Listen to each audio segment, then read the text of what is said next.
Assalamualaikum warahmatullahi wabarakatuh. Jadi untuk kelas hari ini kita akan cuba menjawab soalan 3 muka surat 5 dalam buku MIP tingkatan 5 MIP SPM sambung yang hari tu. Okey, Rajah 3 menunjukkan 4 jenis mikroorganisma P, Q, R dan S. Nyatakan jenis mikroorganisma berikut dengan melengkapkan jadual berikut. Okay. Ia nak jenis mikroorganisma, bukan nama dia dah tanya ni nama benda. Jadi nak tahu jenis dia.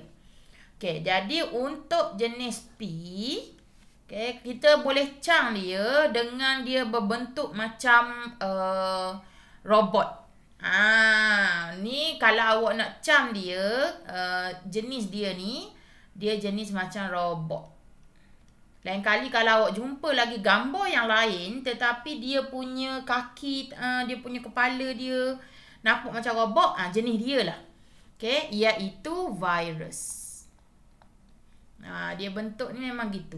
Kadang-kadang kan awak perasan kan kalau virus COVID kan, COVID dia bulat, lepas tu dia ada spike. Ada tajam-tajam kat luar dia. Nampak macam robot je, macam alien je. Okey, jadi gitu pun virus. Jadi kita kena cam cam. Okey, untuk Q, untuk P ini nama dia. Kalau ditanya nama dia, ini nama dia bacteriophage. Tu nama dia. Okey. Untuk Q pula, dia ada, tengok tu, dia banyak sangat jaringan-jaringan bawah ini. Kita panggil dia, jaringan ini kita panggil dia sebagai haifa. Okay, di atas kepala dia ni, bulat-bulat ni, ini dia ada spora dia ataupun benih. Biji benih dia dalam tu. Bila dia pecah, spora dia, biji benih dia terbang. Lepas tu naik kat tempat lain pula. Benda yang mudah sangat yang awak tengok pada permukaan, benda yang mudah sangat merebak, mudah sangat. Okey. Jadi yang ini, Q ini, mikroorganisma dia adalah kulat. Kan kulat. Ni biasanya ini adalah kulat roti yang kita namakan sebagai mukor. Ni nama dia, mukor. Okey, untuk R pula awak tengok, nampak macam ada bulu-bulu. Lepas tu bentuk dia macam sel lah. Dia benda ni adalah sejenis satu sel. Satu sel saja haiwan ni, sejenis satu sel saja. Dia ada bentuk dia satu macam gini, satu lagi dia bentuk dia tak ada rupa. Gitu, bulat setengah nukleus dia. Okey. Ada juga bentuk dia macam tapak kasut. Gitu. Tapi dia struktur lebih kurang sama bawah ni ada bulu-bulu. Bukan apa, awak lukis sebab saya takut lain kali awak terjumpa gambar ni awak dak cam. Gitu. Nampak macam muka orang pula. Okey. Jadi yang ini R ini kita panggil ke jenis protozoa. Okey, apa dia haiwan yang ada dalam gambar kayak kotak ni? Okey. Yang ada bulu-bulu ni nama dia ialah paramecium. Paramecium. M-E-S-I-U-M. Okey, eja tulis. Dan satu lagi yang bentuk macam sel tapi tak ada rupa, dia bentuk gini je.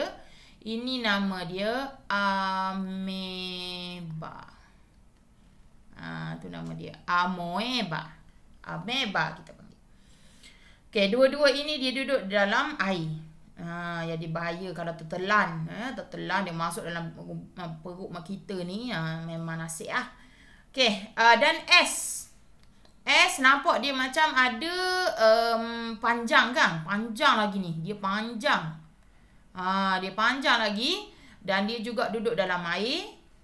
Ini kita namakan keluarga alga. Kalau awak tengok dalam kolam air yang terbiar, awak tengok dia warna hijau. Ini warna dia hijau. Dia warna hijau permukaan kolang tu. Jadi bermaksud dia ada alga. Okey. Jadi ini nama alga ini adalah Spirogyra. Spirogyra. Okey, jadi boleh betul belakalah. Kalau betul keempat-empatnya tu dapatlah 2 markah. Kalau salah dapat 1 markah. Salah 2 1 markah. Salah 3 0 markah. Okey, B. Mikroorganisma P paling seni berbanding mikroorganisma lain. Huraikan bagaimana ia boleh menjangkiti dan memusnahkan bakteria. Okey, organisma P ni dia ni kita tahulah virus kan. Virus. Okey, paling seni bermaksud paling halus. Dia lebih kecil daripada bakteria. Dan dia boleh menjangkiti, tak kira bakteria ke ataupun sel manusia pun boleh. Dia masuk kan, macam virus COVID dia masuk, dia duduk di dalam sel paru-paru. Jadi bila dia duduk dalam sel paru-paru, dia musnahkan sel paru-paru tu. Tu sebabnya orang yang kena COVID kena jangkitan paru-paru yang teruk. Okay, sampai tidak boleh bernafas. Okay, tapi kali ni dalam cerita ni, soalan ni dia nak cerita macam mana virus boleh menjangkiti dan musnahkan bakteria. Okay, dia sebenarnya cerita yang jawapan dia nanti, benda tu sama saja dengan kalau soalan tu dia tukar kepada musnah bakteria, ia tukar kepada sel. Benda tu sama. Awak cuma tukar perkataan bakteria kepada sel. Jadi virus melekat. Mestilah memula dia kena melekat pada bakteria. Dia kena pergi tepek dulu. Kemudian virus masukkan. Dia macam cocok tau. Masukkan DNA-nya ke dalam bakteria. Dia buat masuk. Okey, kemudian DNA tu bahan genetik dia. Maknanya kan kita tahu kita semua ini, semua benda hidup akan jadi rupa kita ni kalau kita ada bahan genetik kita. Jadi virus ni dia nak membiak, nak jadi banyak, dia kena masuklah bahan genetik dia, DNA dia dalam bakteria tu. Okey, jadi DNA virus membahagi. Membahagi tu maksudnya dia double. Dia jadi double. Banyak Membahagi menggunakan bahan dalam bakteria. Maknanya dah lah dia nak membiak dalam bakteria. Dia pergi guna semua benda yang ada di dalam bakteria macam hak dia sendiri.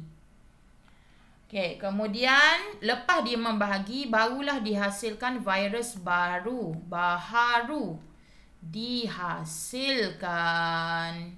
Okey, jadi lepas virus baru dah musnah lagi ni. Jadi virus, bukan virus, kita kata, sekejap saya padang dulu. Kemudian bakteria pecah dan membebaskan banyak virus baru. Maknanya anak dia. Memang virus ni dia nak membiak, dia kena duduk di dalam sel.